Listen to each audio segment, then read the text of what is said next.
Welcome to the Global Missions Podcast, a show for Christ followers who want to participate more effectively in God's work, both at home and to the ends of the earth.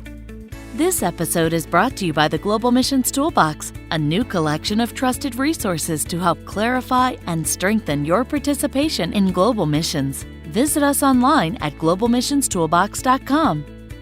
And now, here's your host, Rob Magwood, better known to many friends as Mags. Hi, everyone. Today we're going to be speaking with a pastor who has personally participated in several short-term mission initiatives. He's going to share some of the highlights, some of the challenges, and then the lessons he's learned from those experiences. If you yourself are a pastor or part of a missions committee, we really hope this episode will be both informative and inspiring. Our guest today on the Global Missions Podcast is Pastor Randy Smart, who was born and raised in Southern Ontario and is a graduate from Briarcrest. Pastor Randy, you and I have that in common. That's right. Both the college and the seminary. Now, I was there in the early 90s. When did you study there? 1976 to 79, and graduate studies beginning in mid-80s and finished in 92. We thank the Lord for Briarcrest and for the ministry that has gone on there. We did have an interview on the podcast with Michael Pawelke, who is the president at Briarcrest, in case our listeners would like to go back and hear that message on the book of Daniel. Pastor Randy began his pastoral service in the late 70s and married his wife Cindy in 1980. They have served at Bethel Church near Winkler, Manitoba, in the south of the Prairie Provinces. He's been there since 2002. Pastor Randy, welcome to the program. Thank you very much. We're glad to have you with us today to visit on this topic of short-term missions and the impact it can have on pastors. But just before we do, please tell us just a little bit about Bethel Church and your role at the church there. Bethel Church is a church of Anabaptist and Mennonite heritage. The church began in 1965. It was meant to be a ministry to the families of the rural region outside of Winkler. They also have demonstrated over the years a keen interest in missions, faith missions, and sending people around the world. And I began here in 2002.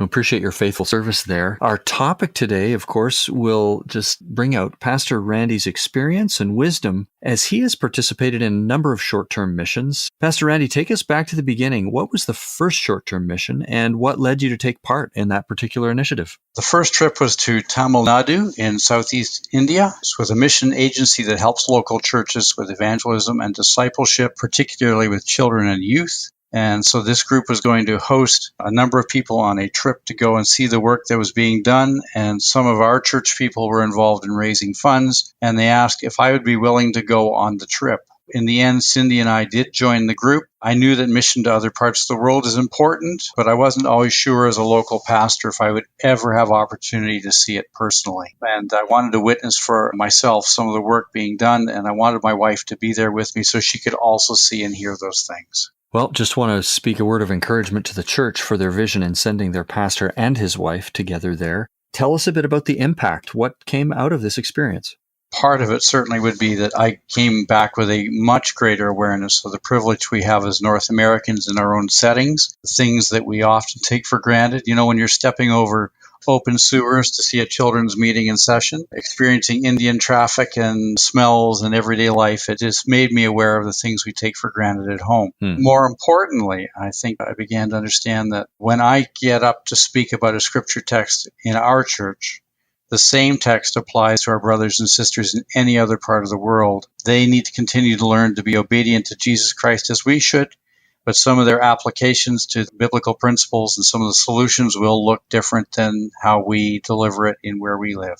So I've always appreciated the knowledge that the body of Christ is diversity, but now we were experiencing it in another country. And as you came home, did it have an immediate impact on how you went about your ministry? Yes, definitely that I wanted to expand our awareness to the local church where we serve about what it means to be part of the bigger body of believers, and certainly to help fan the flame that was there regarding mission partnerships with various ministries, including Indigenous ministries. The church already had some relationship with Indigenous missions, but we could have more information to share.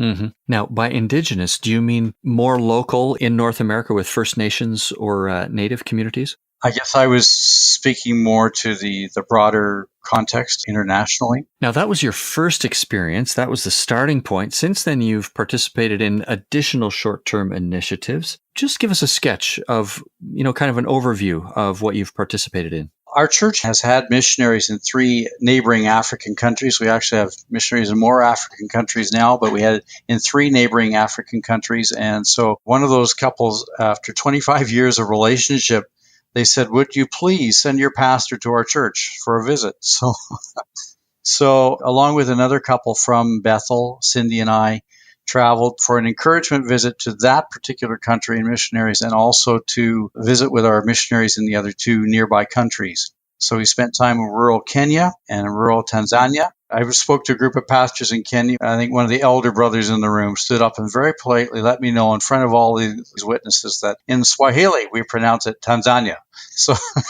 So anyways, that was the first trip to Africa that we had, and we went with another couple from the congregation. We've also been to Peru with another mission agency to see the work they were doing. And this last April of 2018, I traveled to a conference in the Middle East, then visited another Middle Eastern country where I met persecuted Christians and saw some of the conditions of Syrian refugees. Wow. And I wonder if you would just speak briefly to some of the impact of that, this recent trip in particular. How did the Lord use that in your heart and mind? To be in countries where Christianity is not one of the major religions and is considered suspect makes you more aware of what some of our Christian brothers and sisters in those places are dealing with on a regular basis. I remember visiting in one particular country with a brother, and then I started wondering, looking around, we see who else was listening to the conversation. So great impact there. It was a blessing to visit with national Christians in some of these countries. It was amazing to hear some of the stories. These people had been able to come out of their countries to come to a conference to talk, and they could talk about persecution that they were experiencing, and yet the deliberate resolve to continue doing what they're doing in witness in their own countries. Boy, it's heartening and humbling, isn't it, to see the faithfulness of our sisters and brothers? Well, you mentioned that you've done the traveling. You also mentioned that Cindy has gone with you. Just talk to us a little bit about having your wife with you and why you wanted to do that and how that worked out. It started with the first trip. It was great. They're saying, we'd like to send our pastor to India. And I thought, my wife and I, we do ministry together in many different ways, practical ways, and just couldn't imagine going all the way to India, seeing and hearing all those things. And then I would come home, and in dribs and in drabs, I'd be sharing all these stories of what I saw and heard. And I thought, wouldn't it be great if she could go with me? So I talked to our leadership about it, and they made it happen in very short order. And I thought she would also be able to, as I've experienced here, sometimes we go to make connections with people. There are ways that she can relate to the people in that context and help draw out conversations of importance. We complement one another. So it was great for us to be able to go together, to see and hear together, experience it together, because it's our ministry, our opportunity together, rather to meet believers in other countries and communicate about that afterwards. So. Well, way to go again to your church for having the vision to send you together in that complementary engagement there. It'd be a very interesting conversation to also speak to her and ask her about her impressions of these trips as well. I want to ask you why you continue to do this. You mentioned you didn't say a date exactly of your first trip. 2008. Oh, you did. 2008.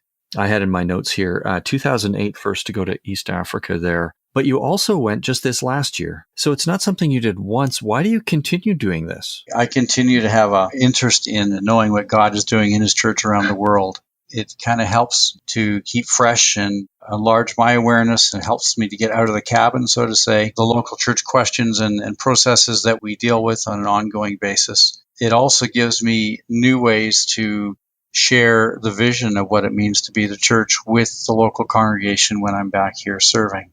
I can give firsthand experiences and observations about things I've seen and heard. So I think that's the thing that keeps me wanting to go. And I don't have a particular schedule that I go every 2 years or every whatever. It's whenever there is a specific opportunity that fits with our partnerships and opportunities. Well, I'm glad to hear that point that it's not exactly planned. It could be, I suppose, every few years or something like that. But I also appreciate you just mentioned there quickly that it's related to your mission partnerships. This isn't completely just ad hoc. it's connected to what the church is involved in, right? Absolutely. Yes, for sure. Well, at this point, we're going to take a short break here, but I want to mention a few of our episodes, or one episode in particular. It's back to number 54 with Pastor Mario Villanueva. And that was entitled The Impact of Short-Term Missions on Pastors. Very complimentary to what Pastor Randy is saying today. That might be of interest to some of our listeners. In a moment, we're going to come back and ask Pastor Randy to share about some of the lessons he's learned while on the field and how short-term initiatives have helped him in his role as a pastor. And he'll speak especially to pastors who may be listening and might be considering going on a short-term mission. Just before we do that, we'd like to share with you this mission resource that we hope can be helpful to you and your church. Is there a role for me on the mission field? Can I really raise my own support? How will my kids handle culture shock? If you're wrestling with these or similar questions, Team's experts can help you find answers. Discover missionary roles that fit your passions, create a plan that works with your family's needs, and get top-notch coaching to raise support. Connect with a Team Missions Coach today at team.org/missionscoach. That's TEAM.org/missionscoach. And now, back to today's conversation. Okay, we're back with Pastor Randy Smart, and we're talking about the impact of short-term mission initiatives, especially on pastors. To do that, of course, we've invited a pastor who has this experience to share his wisdom from several mission trips over the years. As you look back over those experiences, Randy, I wonder if you'd pull out a highlight for us. When you're asked for a highlight, what comes to mind?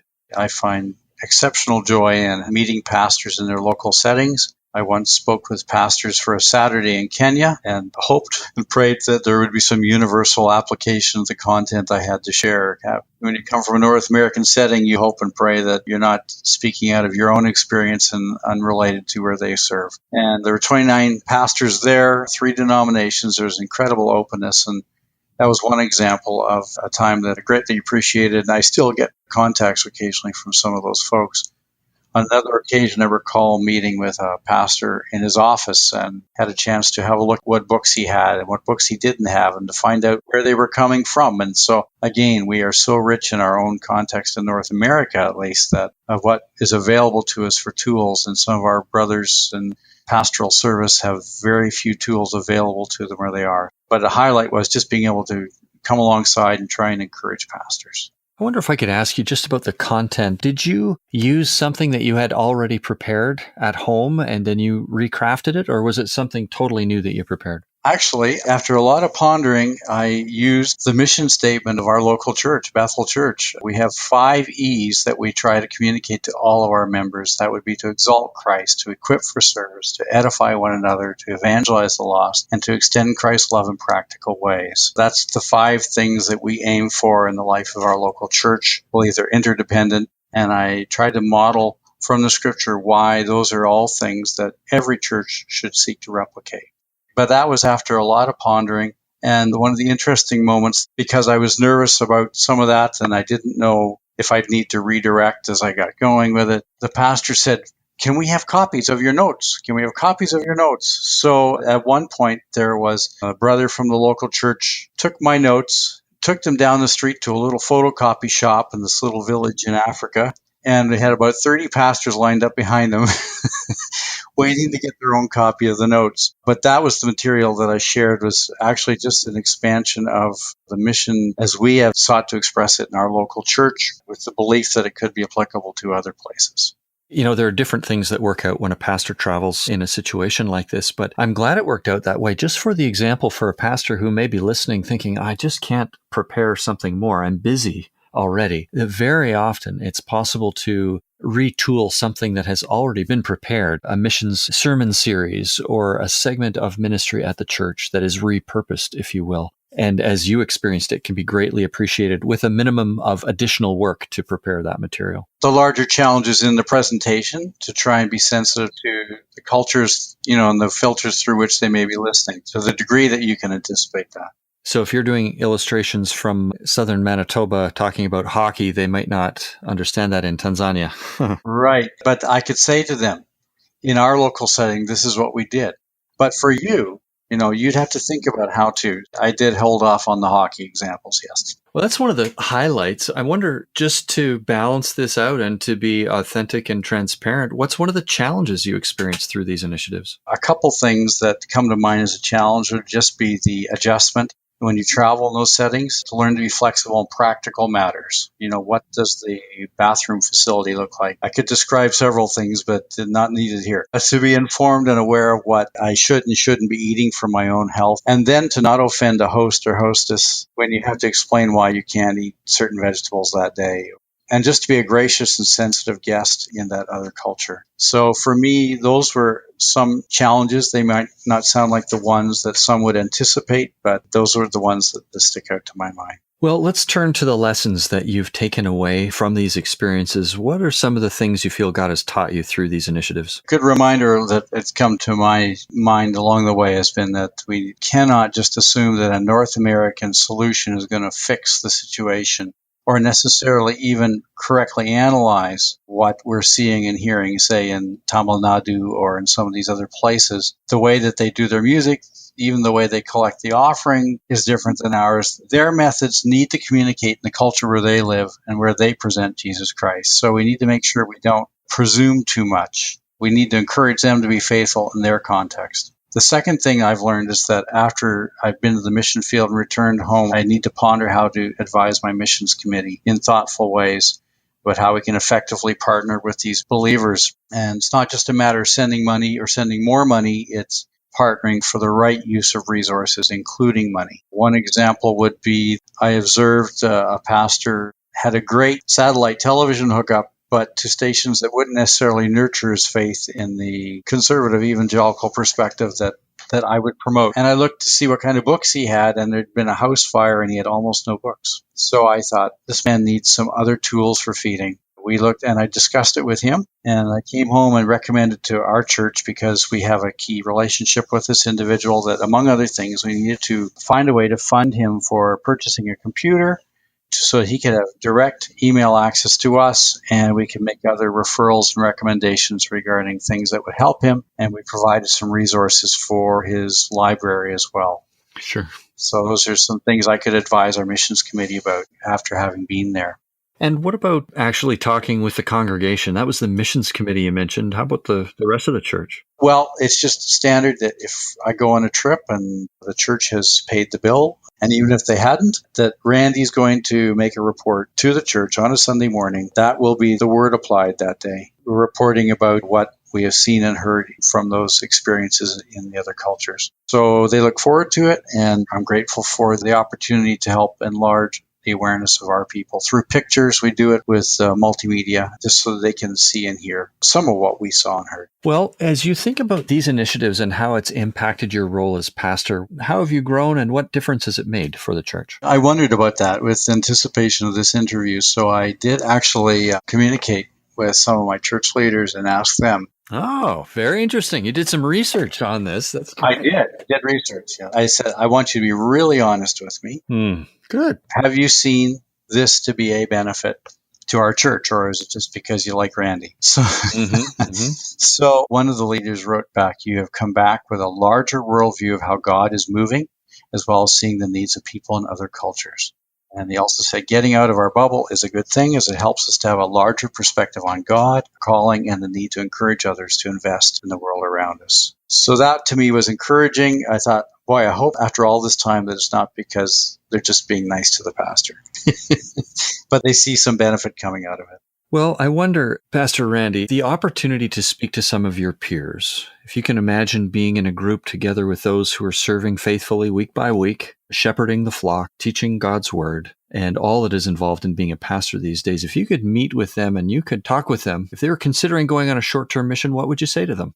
I would absolutely encourage it. The size of the church and the budget and other factors of a local church seem to make that prohibitive. But I know there are agencies that are willing to invest in pastors to take them to see some of these places. I can think of a local church in Manitoba where their pastor has had the opportunity, incredible opportunities, to travel on at least one occasion to a closed country and to see the church in that place. And as far as I know, it was complimentary on the part of the mission. But I think a pastor should never dismiss the possibility or even the possible benefit of going to see for themselves. Because when you come home excited about it and more articulate about what is real and true in the church around the world, your people will become more aware and hopefully more excited about that as well. That's super. And just to acknowledge, there are some agencies who will help pastors get to the field. The agency that I serve with has bursaries or scholarships available for pastors. We don't usually cover the whole amount, but we'd like to remove some of the barriers and invite pastors. So encourage you, if you know a mission agency or you're involved with them, ask them if they have a program or some deliberate intention to involve pastors overseas in short-term engagements. Randy, if any of our listeners are pastors or maybe they're serving on a missions committee, they're thinking about doing short-term mission, what are some of the resources that you would recommend to them reading or something of that sort? There are 2 books that have been useful to not only to me, but to our church, because our church has also done some mission team trips overseas. 2 books. One that was found to be helpful by that group, the missions committee and the mission team, was the book Foreign to Familiar, A Guide to Understanding Hot and Cold Climate Cultures. It's written by Sarah Lanier, McDougall Publishing in 2000.